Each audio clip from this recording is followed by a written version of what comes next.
Script here, and today I'm going to be doing a director's commentary to the third episode of The Demon's Daughter titled Gateway. Now this episode was very interesting to work on because also during the production of this episode I've been in America, and I still am whilst I'm recording this video, hence why it sounds a little bit more reverby than usual. But whilst I've been in America, I've also been able to get a whole bunch of stuff done. I've been very productive with this episode and the upcoming episodes of The Demon's Daughter as well, so I've just had a lot of time on my hands, as well as spending time with my boyfriend Roundtrip. So yeah, this episode was definitely fun to work on because I had just so much time to work on stuff to the point where I was like, what do I work on now? Well, anyways, all that work had paid off back in February the 12th, and now here I am back again a month later doing a commentary of this episode. So without further ado, let's start this episode in 3, 2, 1, and play. Previously on The Demon's Daughter. Well, her heartbeat is slower than usual. She seems to So be this more is the tired. second time where the previously shows up. Symptoms Rainbow has.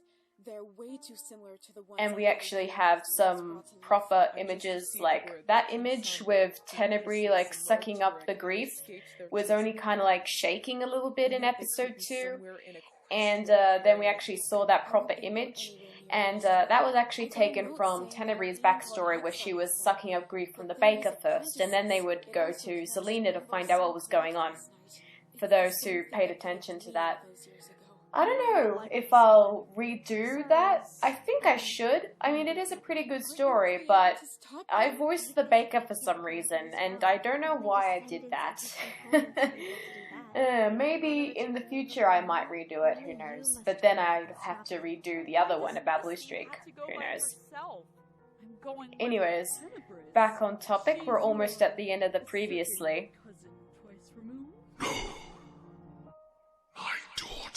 And then we have the big reveal.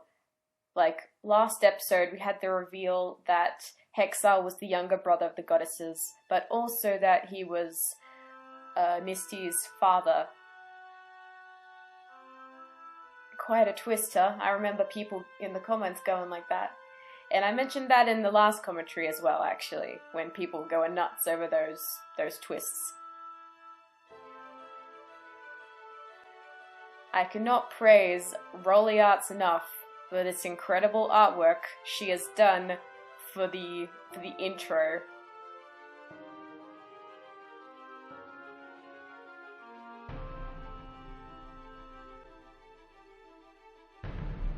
And there are a couple of changes in the intro which I will point out, although most of them look pretty much the same, except Lightning Spirit VA.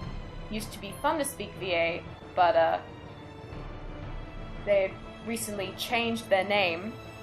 And then we have the addition of Dr. Pepper King, who plays King Lucho and a train conductor in this episode. And this is the episode where it also definitely reminds people of Maiden Abyss. Well, definitely reminded me of Maiden Abyss, because, you know, they're going down a hole. But, like, please go watch that anime, it's awesome. But if you don't really like gore and stuff, I mean, there's a little bit of it, and, like, sad stuff, but it's an amazing anime, alright? And amazing score done by the amazing Kevin Penkin, who I was fortunate enough to actually meet in person back in December, and that was really cool. I was fangirling the entire time in my head. Anyway, this bit it was kind of like an art scene, but not really. It wasn't featured in the ending credits, but it was like in the script. And we actually have a little music box version of 7 Warriors of Mystery. And then we have this scene done by Ivica, and this was the sneak peek for episode 3, because Ivica had done this scene really ahead in advance. Like, it was like one of the first scenes to be completed for episode 3, so I was like, oh, this is perfect for the sneak peek, right? But then I actually had a couple of ideas for what the sneak peek would be, depending on whose lines I get faster. And then I could just kind of, it was between this scene and the scene with the Kanan brothers and Liako, done by Moonshine Canvas later on. It was a toss-up between those two scenes. But then the majority of my cast members voted on this scene, so then I was like, oh hey Flutterose, can you record your lines please so I can release the sneak peek? And then, yeah, she eventually did that.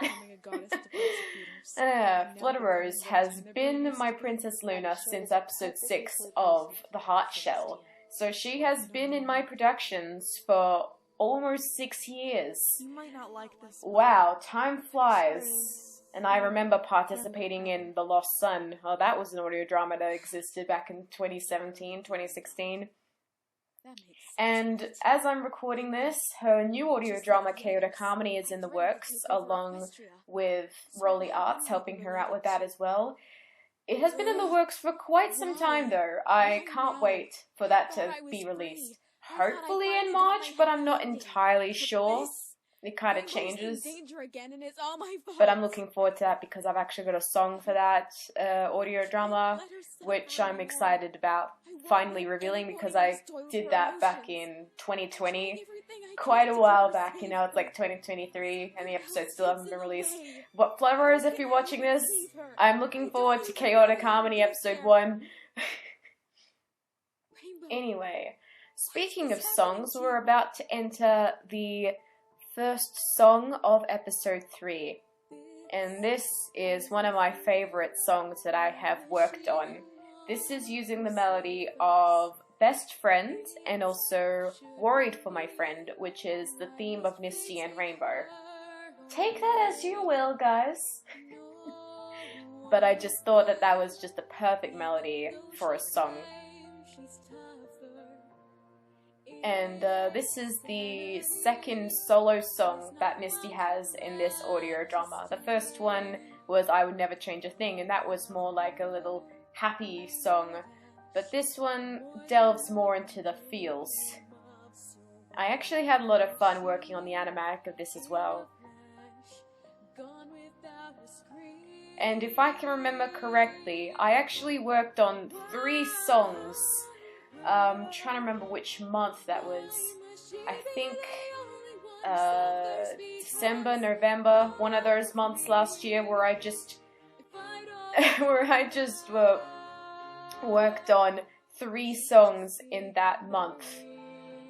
And this was one of them, and also She'll Be Okay, which was the other song which will appear later on, but also the episode 4 song. And yeah, I got very creative during that month. I don't know if it was November or maybe it was October, I'm not sure. But yeah, I just got really creative. And we also had some THS footage in the background there.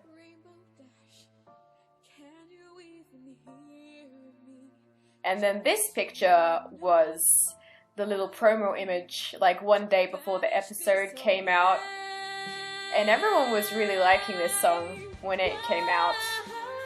Especially one of my cast members, Marzipan Studios, she really liked it. And then we have all of these images from TCG of Misty and Rainbow. And this shot right here is really clever. I kind of did all of these images in Photoshop. I combined them in Photoshop and then I made them move in Coral. And then I put them there again and had a little blowing effect, a little Thanos effect, whilst Misty was falling down. And then might have that same kind of Thanos effect for Rainbow Dash in that shot.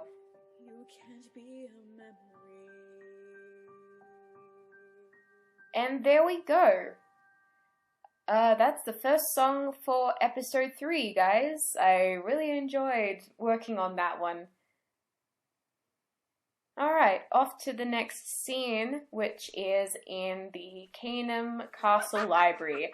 And this was the other scene where I was considering maybe having a sneak peek for if I could get Sour's lines in. I never needed anything like this in my life until And now. the soundtrack playing in the background is called Bros, and it's pretty much like a quirkier version of Been here for hours.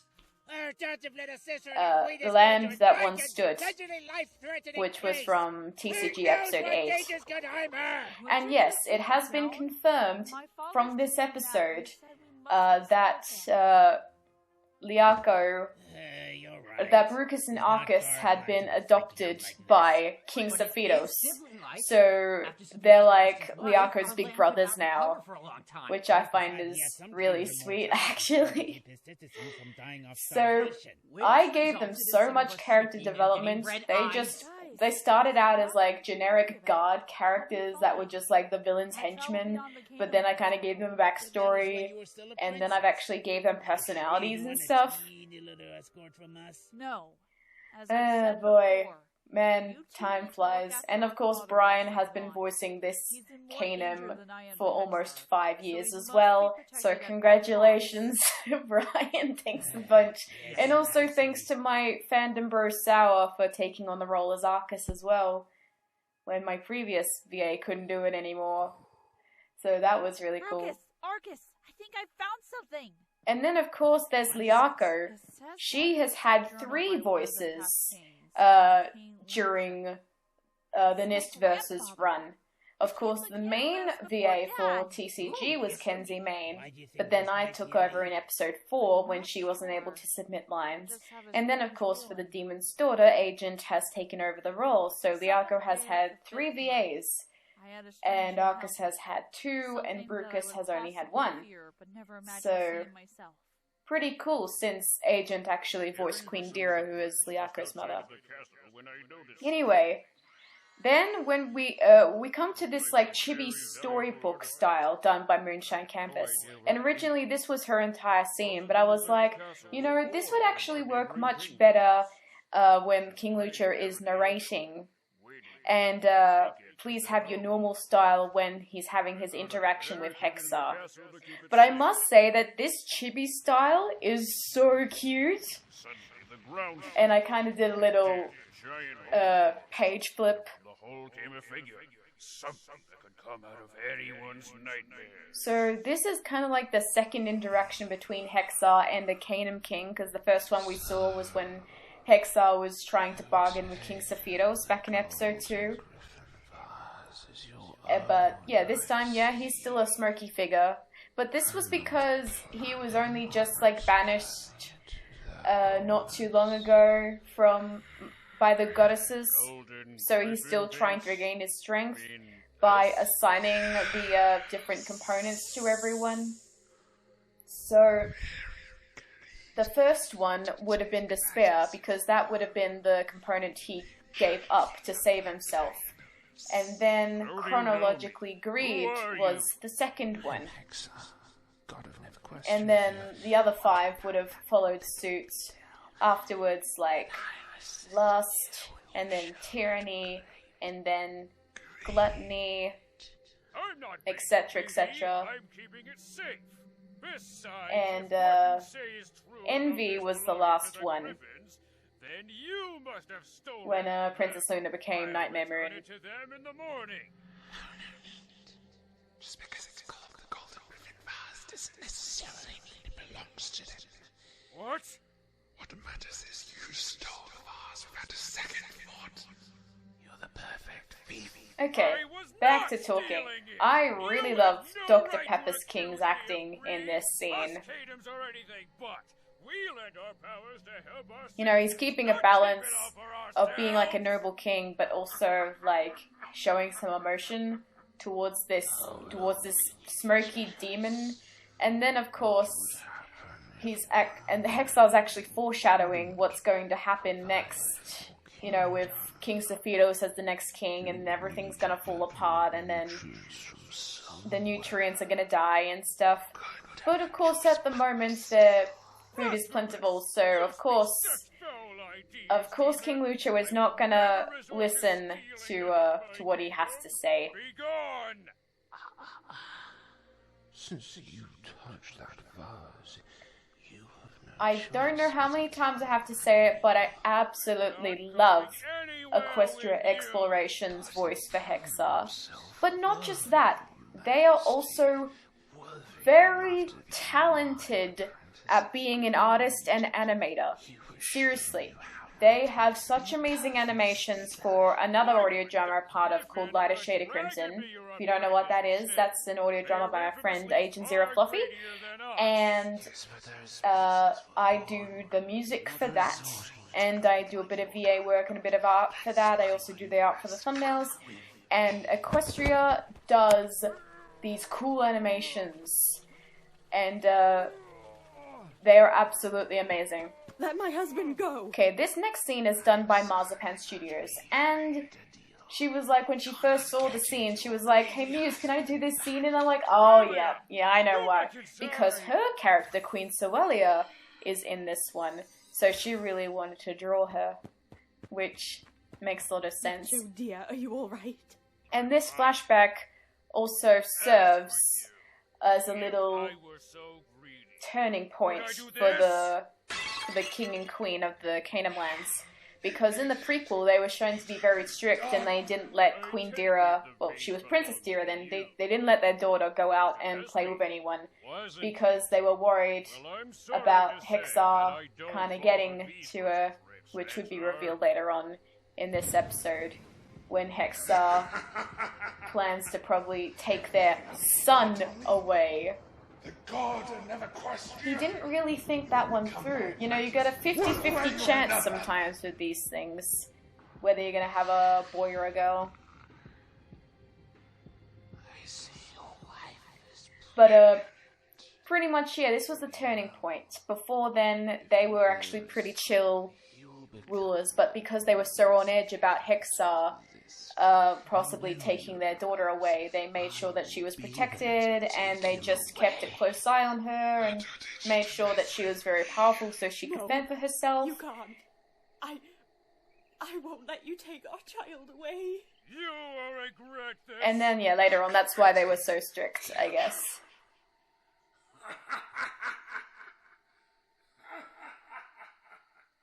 And then this gigantic hole that Hexar just made gets sealed by the king and queen. First step will be to seal this hole so that no citizens will fall through. Which begs the question as to how the other apprentices got through. My theory is that Hexar probably led them in another way, which didn't actually involve going through that hole. That could happen. It would never be opened unless it was with a royal kingdom's magic. That way, no citizen would be in harm's reach of that demon. So, my grandfather was originally going to be the apprentice of greed? Seems like. And then I absolutely love how Marzipan has drawn the eyes of the two Canaan gods. They kind of look like puppy eyes in a way. Like, please give me food. And then we have images from the second prequel of the Color Goddess. And worried about Hexar. Until she met Dad. And I still love how I drew Dira and Sephiros as kids. And also, it probably wouldn't be obvious on a first time watching, but keep an eye on like some of the books, the book titles that Marzipan has put in her scene. Like there's a couple of Shakespeare books like Romeo and Juliet and Hamlet, and a couple of other ones. If you can see in the... Oh, and Macbeth. I don't think Hamlet's in there. Why did I think of Hamlet? I think I meant Macbeth. Oh, it doesn't matter. Dear Misty. And then there's this scene. This scene was originally going to be taken by Skydasher, Skyline Pony, but then she dropped out, so then I had to take over the scene, which is perfectly fine. I was fine with taking over scenes because I'm very quick at doing that. He wrote about where the god is hiding. And I have gotten better at like drawing backgrounds if they're like simple enough, but if there's like a lot of detail, I'm like, no. So that is why when you ventured down this Hexar. But yeah, I've gotten better at like drawing forests and stuff. So later on, when you see my art for like the Canaan lands, I'm the daughter of the apprentice of I also I did the backgrounds for the prequels as well. So but I already made up my mind. I'm not just doing this and but yeah, also my Misty's just kind of looking at this letter and she's just feeling reassured. It's not the other thing because we all know that she has a crush on Rainbow Dash. And stubborn. For this journey, I'm going to need all the help I can get. And then she exits and she notices that her sisters are still spying on her. You've been standing there? Oh, don't mind us. We were just leaving. Yes, we were. And then I've gotten so much better at drawing the two princess sisters since I first started. I was focusing too much on the eye makeup when I first started drawing them back in 2016, 2017. Well, Luna looked fine, but Celestia did not.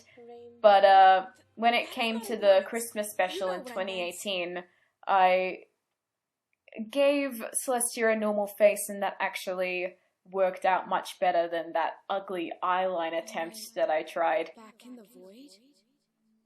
And then we have the second time that Misty dreams of a filly screaming. And so yes, this is definitely leading up to something, by the way, but you won't find out what that is until later on in the drama. Now, this is the new artist I was talking about. This is Fabled Explorer, formerly known as Savannah Arty, who did art for episodes 1 and 2 of The Color Goddess. So I was very surprised when This must be some kind of sign. when Fabled wanted to participate. I was like, oh yeah, I remember you. Yeah, sure, you can join if you want. So this is one of the scenes that Fabled has done, and another one will be appearing later on, and I will point that out soon. Though I've learned from experience that the same dream twice in a row has to mean something. I don't have time for that now. I have to say goodbye to my friends before I head over to Netherquestria. Then we have more shenanigans with Blue Streak and Tank. And this scene, of course, is done by Zoe and Guys. And she did a lot of pictures for this scene. And of course, she interpreted Tank speaking as actually kind of like opening their mouth, even though it's more of a telepathic thing. I could have just conjured a porridge out of thin air. So yes, as you can see, Blue Streak is learning how to cook, Learning to cook things from scratch is a good instead skill of to just learn. conjuring it up. And maybe when Rainbow gets better, I can Teaching teach a you genie make how your to favorite bake cookies. instead of guess conjuring you're it up right by about that. themselves. I mean, I guess we all teaching them learn to be something less about OP. ourselves sooner or later, right? Wait, you can make cookies? I absolutely love that line. You can make Okay. cookies? Oh, hi, Misty. What's with the bags? I came to say goodbye. What? R.I.P. porridge that just Goodbye? could not be Why? saved this Where time. are you going? And I like the little ... that Tank had in the background. The being who cursed Rainbow. Nether Equestria? Yes, it's actually I know that Netherquestria, You do? but P didn't really get the Remember memo, when you but captured oh well. Rainbow's friends 5.5 years ago Oh and yes, fell and this tired? bit I was was there with the pretty much citizens. referencing the I last rescued episode of them the and Heart Shell, discovered that so I some had of that them were there continuity and thing. So And depending before on you how far ask, down your how body did will Tenebrae do determine it? how Well, much Tenebrae was an OP alicorn that probably used, like, portal magic. Yeah, she was using portal So magic. much has happened. But, But now that I Misty think now about it, doesn't it really does have make that sense to anymore, why Hexar because said she can't someone tap into surface her days. abilities as Tenebrae, It would which be is a good. much quicker time for him down She there. really does not want to do that. I do remember you mentioning that back when I was still sick. Just barely, of course. Well, duh, you were basically And I dead also when you remember first P made kept saying to me, so- I'll get the lines done Anyways, is eventually. Rainbow awake? And then I'm like, I'd like to P, say come goodbye on, to I her soon. need those She's lines, resting right? now. And even But now, you'll when need we're help a bit along the way. in production of episode 4, I'm like, Thanks for letting me P, know. can you send me your lines soon so I can edit? And she's like, I will do it like one day before the episode comes out. And I'm like, P, that is not possible. You can't do that. You need to follow the deadlines. Alright, now this scene is done by Skylight Glow, and there is a lot of shipping material in this scene alone, which is probably why she wanted to do it, which is perfectly fine. I absolutely love the highlights and love hearts that she's done for like the main style and the eyes. Like, see the little love hearts in Misty's eye? It's just absolutely cute. You're suffering with something you can't control, and it's my duty to fix it once and for all. And then we also now have the little love hearts in Rainbow's eyes as well. It's going to take a while to reach him, but it might be quicker depending on how far down I go. But I promise I'll return you to normal. I promise to make the thing that did this to you regret he was ever born. And so we actually have a cute little interaction between Misty and Rainbow when we actually see the dynamic. Like, Misty's normally the worrywart that wants everything to be alright, and then Rainbow Dash is the one that kind of cheers and comforts her up with her overconfidence. Although sometimes it can also be the other way around, but mostly that's a dynamic that they usually have. So I can have something new to fight. Oh, Rainbow, you're ridiculous sometimes. There we go. You're no longer a worrywart. When you go, and this is also a conversation between myself, because I voice both Rainbow and Misty. I find that very funny because they're both very different characters. And also Misty is Best Bean. I'm 25 years old. Same as me, I'm also 25 years old. And then we have the first bit of shipping material right there, and and that is definitely the reason why Sorry, we couldn't. Skylight wanted to draw this art. And then, as you've noticed, there's a little bit of a style change as the outlines have now been changed to black instead of multiple colors. Okay, let's board the and train. originally they were on the ground, like right below her house, but then when I saw Skylight's art, I was like, I don't want to bother changing that. So then I altered my own scene so they were on the house, but that was perfectly fine for me to edit together. It wasn't too much of a hassle because this was an automatic, and so there was layering animation. So we have the second song of episode 3, and this is much of a contrast to the first episode, the first song, sorry, of episode 3. This takes more of like a heartwarming, happy note, and actually puts more focus onto the main 5 as well. And when was the last time that Applejack had a song? Oh yeah, it was, What is the Truth, which was back in episode 4 of the Heart Shell. She had a song then. And people were telling me when they were listening to this song that they were getting main 6 a cappella vibes. And yeah, that's kind of true actually. There was a little bit of main 6 a cappella inspiration for that, mainly because I was using my epic harmony skills in this. I guess because of my practice with main 6 a cappella, I knew what everyone would be singing. Like Twilight and Applejack would be the low singers, Rainbow Dash and Pinkie would be the middle singers, and Rarity and Fluttershy would be the high singers. But of course we don't have Rainbow Dash here, so I guess just main 5 a cappella. It's not a cappella because there's an instrumental in the background. And we actually have like the 3-part harmony going on. And people also liked this song because it was like a cool country song. I don't compose country songs that often, so it's a very interesting experimenting with the guitar and stuff in East West. And of course, as I've mentioned before, Fluttershy and Rarity have the high-pitched parts, so they have the descants naturally. And my favorite bit is coming up very soon. And this is like a 5-part harmony where 2 of the parts are like the same but an octave higher.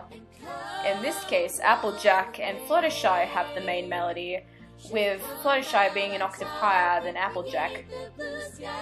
And yes, this also gives Main 6 a cappella vibes because they're in separate circles and they're in the same colour bubbles as Main 6 a cappella as well.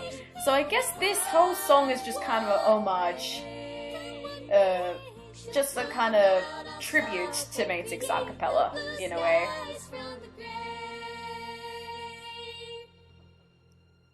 And this also makes it the third song that Nisty has participated in. And this reflection animation was very interesting to do. Kinda flipped an image horizontally and then combined it in Photoshop and then made it move using layering animation and slowly losing its transparency as we get closer to Nisty's window.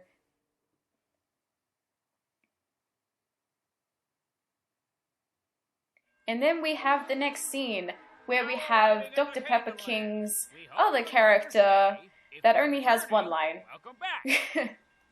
And this art is Pink Escapade. And she kinda drew Liako's hand flipped, but that's okay. That's no biggie at all. The only one who can open the gateway.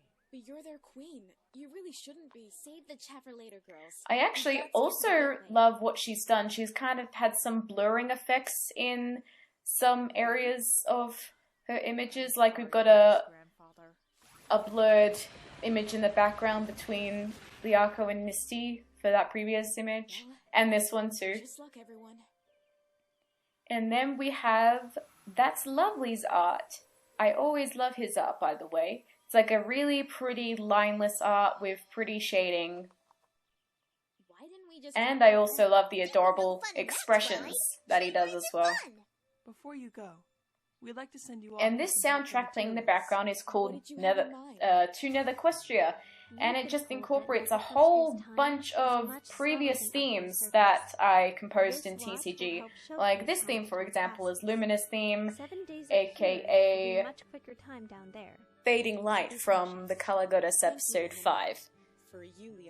And then this is Satura's theme, aka Call of the Earth from episode 4.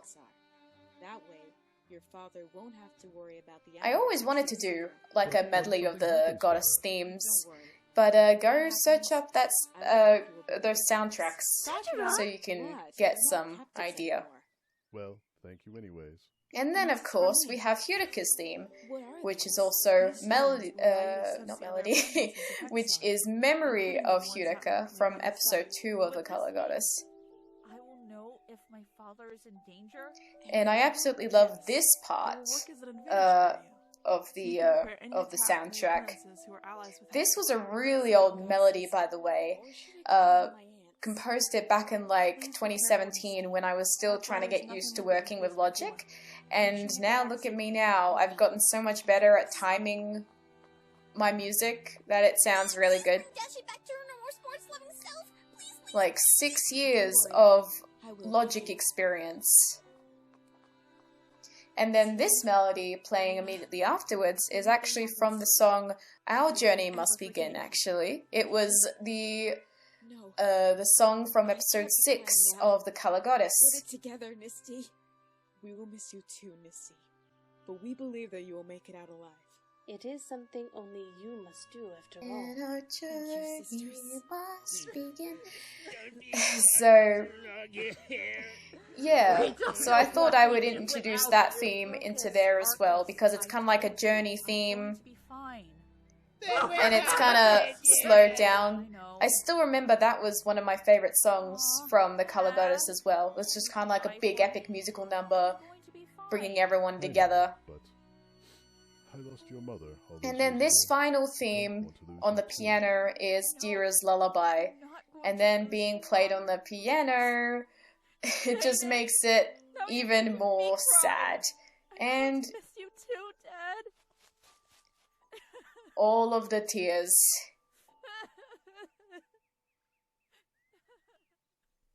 And then Liako puts her crown down as Nisty and Liako prepare to jump down. And for those who have watched Made in Abyss, you will definitely know that this is definitely inspired from episode 3 of Made in Abyss, where they jump down into the hole finally. And then the gateway seals back up like nothing ever happened. And then this is the second scene done by Fabled Explorer, but they couldn't actually finish it, so I ended up finishing the rest of the scene. And this one looks all sketchy. Not like that type of sketchy, but like literally sketchy.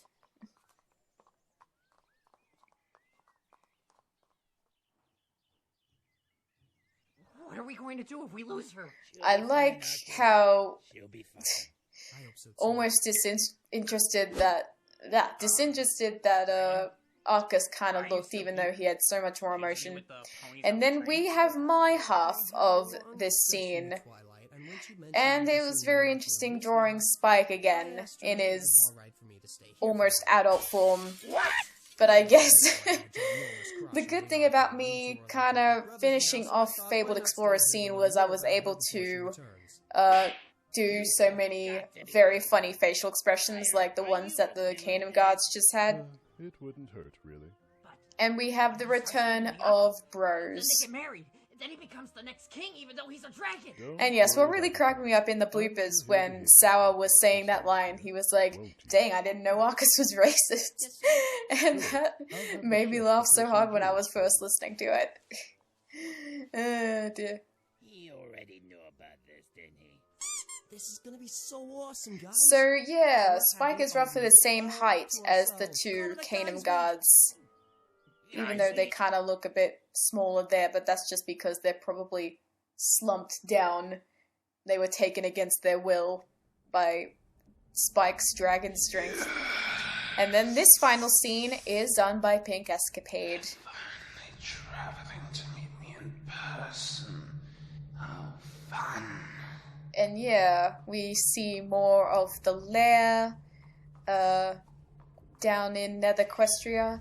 And those are the three other components that he has: envy, greed, and disharmony. Accept my invitation. I'll just need to take them by force. And Pink Escapade actually did that little animation with the component shining like that. So I decided to make that when he says the word force. I just have to get rid of And that is a line archived from TCG episode 2 that King Sephiroth is saying.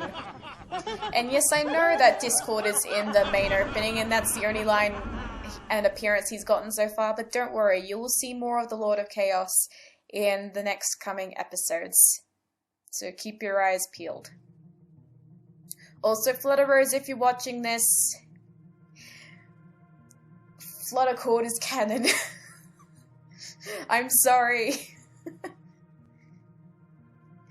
Alright, we have the footage for the artists, Evoca, Marzipan Studios, Moonshine Canvas. Those are the scenes of art that I did, besides the animatics, Fabled Explorer with the 2 different aspect ratios, Zoe and Guys, Skylight Glow, Pink Escapade. That's lovely. And then of course I've formatted this a bit differently because there were 2 songs. Usually the song animatic comes there, but I wanted to save room for 2 songs. And I'll pretty much format it like that whenever I have an episode that has 2 songs. And then we have the voice cast: me, Floro, Sour, Brian, Agent, Dr. Pepper King, Equestria Exploration, Marzipan Studios, P in a Pod, you need to send me your lines. Kidding. Sugar Cloud, Ice Gaze, Narrator Pony, Little Owl. Yeah, I think those were all the VAs we had for this episode.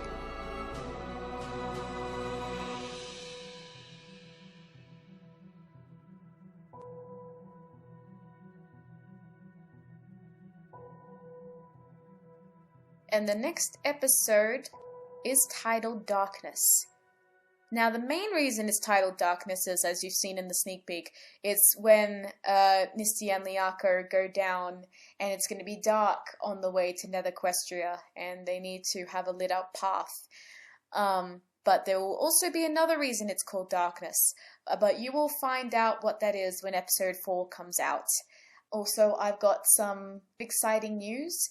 Before episode 4's release, I will probably be having an artist casting call, probably sometime in May-ish, because the next 3 episodes after episode 4 will have a lot more scenes, so I will definitely need all the help I can get.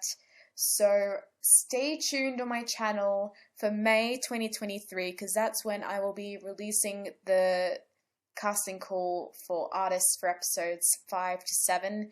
So I'm just promoting it well in advance, even though it's only March right now, so that's like 2 months away. But yeah, keep your eyes peeled out for that. And also, speaking of art, at the time I'm recording this, I urge you to go and audition for my friend Agent Zero Fluffy's production, The Legend of Spike Discord's Mask. She is looking for artists for the next few chapters, so please, if you haven't done that already, please do go on audition. And I've already promoted that casting call on my Twitter as well, so if you follow my Twitter, you'll see that as well. And yes, please audition. She really needs the artists. But anyways, I think that's my commentary pretty much done. And yeah, hopefully, I actually know I had quite a bit to talk about for this episode. Hopefully I'll have some more stuff to talk about for the next one as well. Keep your eyes peeled out for that and other updates for The Demon's Daughter. And yeah, alright, I shall probably end it there. This is MuseScript signing out. Bye!